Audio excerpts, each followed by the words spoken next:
رسول پاک صلی اللہ تعالیٰ علیہ وسلم کی ایک حدیث میں آپ کے سامنے عرض کرتا ہوں، اخلاص میں کتنی طاقت ہے وہ بتاتا ہوں۔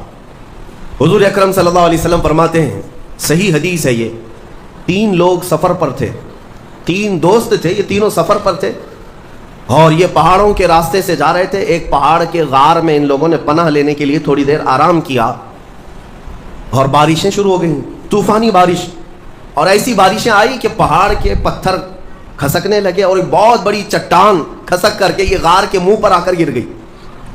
غار بند اور یہ اندر 3 بیٹھے ہوئے ہیں، ہاتھ کے ہلانے سے تو پتھر جانے والا نہیں، ایک بڑی چٹان گر کر کے بند ہو چکی، ان کی قبر وہیں بننے والی۔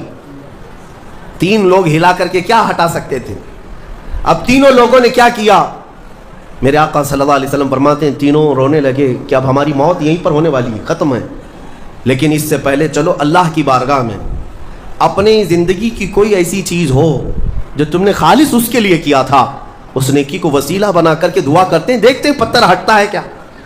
تو تینوں نے اپنی اپنی زندگی کی ایک ایک چیزیں شمار کرنا شروع کیا۔ توجہ چاہتا ہوں، پہلے ایک بندہ سجدے میں گرتا ہے اور عرض کرتا ہے، مولا تو جانتا ہے میری ایک بوڑھی ماں تھی، ماں کی خدمت بہت کیا کرتا تھا، ماں کی بہت تعظیم کرتا تھا۔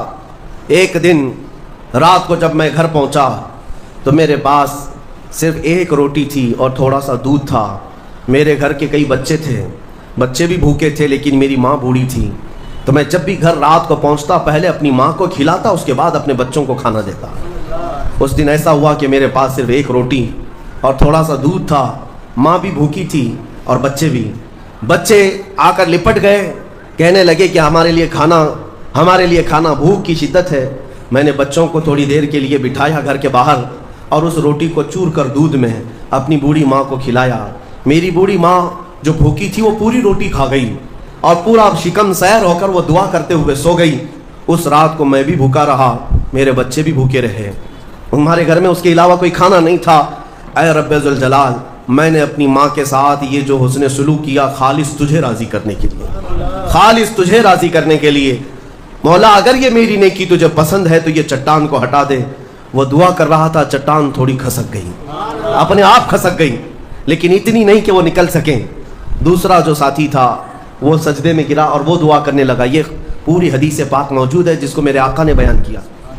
میرے عزیز و زندگی میں کوئی ایسی چیز ہو جو اللہ کے لیے کیا ہو، پھر دیکھنا زندگی کی مصیبتیں آئیں، اسی نیکی کو تم اللہ کی بارگاہ میں رکھ سکتے ہو۔ دوسرا سجدے میں گرتا اور کہتا ہے، مولا تو بہتر جانتا ہے میں اپنی چچیری بہن کا عاشق ہو گیا تھا۔ اس کی چچیری بہن تھی، چاچا کی بیٹی، عاشق ہو گیا اور ہم دونوں میں معاشقہ چلنے لگا، ایک دوسرے سے محبت کرنے لگے۔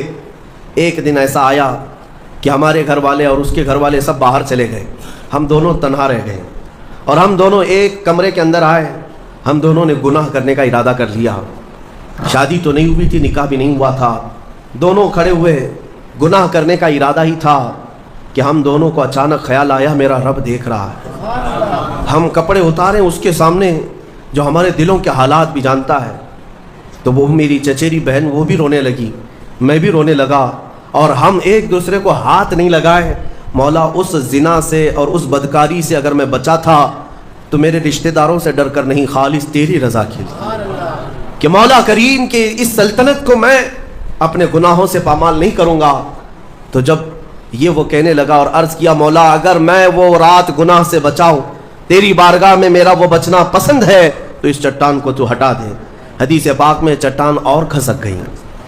تیسرا شخص تھا، وہ سجدے میں گرا اور کہنے لگا، اے رب ذوالجلال تو بہتر جانتا ہے میں ایک زمین اور جائیداد کا مالک تھا، میرے پاس کئی مزدور کام کیا کرتے تھے، اور ایک مرتبہ ایسا ہوا کہ میں مہینہ ختم ہوتے ہی سارے مزدوروں کو ان کی تنخواہ دے دیا کرتا۔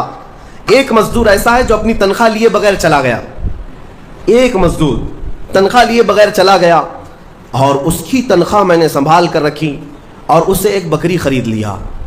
میاں لوگ تو کسی کی سیلری ہو دبا کر کے کھا جائیں گے، اور یہ حدیث پاک میں جس کے لیے کہا جا رہا ہے وہ بندہ کہتا ہے میں اس کی پوری تنخواہ سے ایک بکری خرید لیا، بکری کو پالنے لگا، وہ مزدور آیا نہیں، وہ مزدور چلا گیا، مہینوں چلا گیا، بکری کو میں پالتا رہا، بکری نے بچے دی، بچوں کے بچے ہوئے، اے رب ذوالجلال تو نے اتنی برکت دی کہ اس ایک بکری سے ایک پورا میدان کئی ہزار بکریاں بھر گئی، کئی ہزار بکریاں کئی سالوں کے اندر۔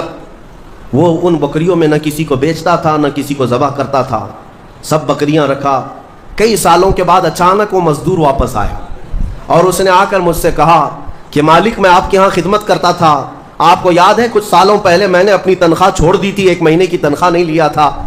تو میں نے اس سے کہا کہ ہاں مجھے اچھی طرح سے یاد ہے، اور اس کا ہاتھ پکڑ کر کے ان بکریوں کے ریوڑ کے پاس لے گیا اور کہا یہ تیری تنخواہ ہے، یہ پوری تیری تنخواہ ہے۔ اس نے کہا میرے ساتھ کیا مذاق کر رہے ہو مالک، میری تنخواہ اتنی ہے کہ اس زمانے میں ایک بکری بھی نہیں آ سکتی۔ اس نے کہا ہاں بالکل تو صحیح کہہ رہا ہے، لیکن اس زمانے میں ایک بکری خرید لی میں نے، اور اسی بکری سے اللہ نے اتنی برکت دی، اس میں میرا ایک بھی حصہ نہیں، تیری ان بکریوں کا دودھ تک میں نے نہیں پیا، صرف اور صرف تیرے انتظار میں، اور یہ ساری بکریاں تو لے جا۔ اور وہ مزدور خوشی خوشی اپنے پورے ریوڑ کو، آج کے زمانے کے وہ کئی لاکھوں کی بکریاں ہوں گی، وہ مزدور لے گیا۔ اب یہ بندہ کہتا ہے اے رب ذوالجلال میں نے یہ امانت اگر سنبھالی تھی تو خالص تیری رضا کے لیے، مولا صرف تجھے